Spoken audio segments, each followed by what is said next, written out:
एक बात अच्छे से जो समझ लेनी है कि शिव कोई मनुष्य नहीं है जिन्होंने शरीर लिया था। शिव सिर्फ एक प्रतीक है। किस बात के प्रतीक है? चेतना के प्रतीक है। जो सबसे पुराना दर्शन है हमारा सांख्य दर्शन, उसमें हम कहते हैं, कपिल मुनि जी हमें बताते हैं कि यह जो अस्तित्व है वो प्रकृति और चेतना से बना है। उसको दूसरे अगर ढंग से देखें तो शिव और शक्ति से, इसलिए हमने शक्ति को भी जोड़ा है। इसीलिए कहते हैं जो शिव नहीं है वो शव है। जैसे कोई पशु या कोई व्यक्ति, कोई आदमी अगर मर जाए तो हम क्या कहते हैं? शव है। क्यों? क्योंकि उसमें से शक्ति निकल गई। अगर उसमें शक्ति आ जाए तो वो कौन है? वही शिव है। शिव होने का क्या अर्थ हुआ? शिव होने का अर्थ है कि उसमें चेतना आ गई। तो शिव किसके प्रतीक है? शिव चेतना के प्रतीक है। अगर हम इस बात को ध्यान में रखकर शिव को समझें तो ये बहुत काम की बात है और हमारे जीवन में बहुत सारे रूपांतरण संभव है। देखिए, पुराणों में जो कथाएं हैं वो प्रतीक रूप में है।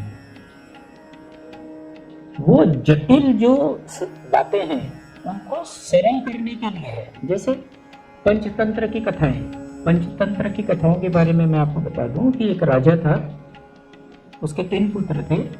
राजा बहुत ही समझदार व्यक्ति था, लेकिन उसके जो तीनों पुत्र थे वो एक तरीके से नालायक थे। तो अब राजा किसको बनना है? राजा तो उसी को बना सकते हैं ना जो लायक हो। तो वो बहुत गहरी चिंता में था कि भाई इनको लायक कैसे बनाए। लेकिन राजा जो है वो बूढ़ा हो गया और बच्चे जो है राजकुमार जो है सब बड़े हो गए थे और नालायक हो गए थे। अब उनको सुधारना भी मुश्किल था, क्योंकि छोटे बच्चे को तो आप समझा नहीं सकते हैं, हाँ, लेकिन बड़े लोग हो गए तो उनको सुधारना बहुत मुश्किल हो गया था। तो वो बड़ा चिंता में पड़ा।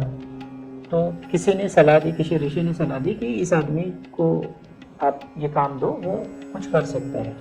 फिर एक विष्णु शर्मा जी थे, उनको उन्होंने अप्रोच किया, उनके पास गए। उन्होंने बताया मेरी ये समस्या है कि मैं राजकुमारों को नहीं समझा पाया, नहीं सिखा पाया और मेरी चिंता बढ़ती जा रही है। मैं वृद्ध होता जा रहा हूँ, बाकी राज्यभार कौन संभालेगा? तो बोला ठीक है, मैं ये कार्य करने को तैयार हूँ, मैं इनको ठीक कर दूंगा। तो जब वो राजकुमारों से मिले तो समझ गए कि ये राजकुमार जो हैं वो बिगड़ चुके हैं, इनकी बुद्धि जो है वो भ्रष्ट हो चुकी है। अब इनको ठीक ठीक सीधा सीधा नहीं बताया जा सकता। तो उन्होंने एक टेक्निक यूज़ किया, एक तंत्र यूज़ किया। वो क्या है कि उन्होंने बहुत सारी कहानियाँ बताई। कहते हैं कोई 84 कहानियाँ बताई उन्होंने। अब कुछ नहीं किया उन्होंने कोई शास्त्र नहीं पढ़ाया, कोई धर्म का पाठ नहीं पढ़ाया, कोई आचरण नहीं दिया। उन्होंने क्या दिया? 84 कहानियां। और वो 84 कहानियां जो है वो जीवन रूपांतरण के तुल्य थी। तो उन कहानियों को सुन सुनकर एक तो कहानियां थी। अब वो तो ये देख रहे हैं कि कोई पढ़ा तो नहीं रहा है, कहानियां है तो मजेदार कहानियां, चलो सुनो। हाँ, तो कहानियां सुनना ठीक लगता है,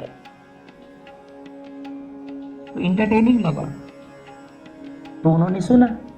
लेकिन सुनते वो 84 कहानियां जब वो सुन लिए तो उनके बाद वो कहानियां इतनी अच्छी थी और इतने उसमें गुण रहस्य थे कि उनको सुनकर उनके अंदर रूपांतरण आ गया। तो ये बात मुझे बहुत ही प्रीतिकर लगती है और पुराणों पर बहुत सटीक बैठती है।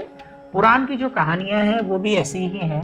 जो जन साधारण लोग हैं उनको वेद, उपनिषद, दर्शन बहुत मुश्किल से समझ में आएगा।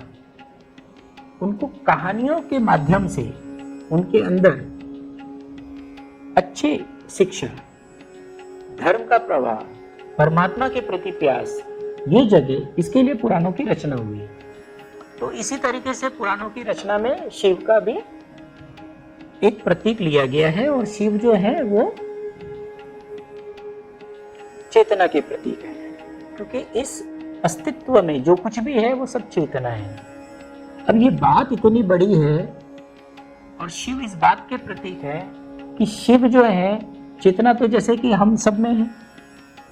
अब तो विज्ञान कहता है कि जो एटम्स हैं उसके जो सब पार्टिकल्स जो हैं उसमें भी चेतना है, यानी शिव उसमें भी है।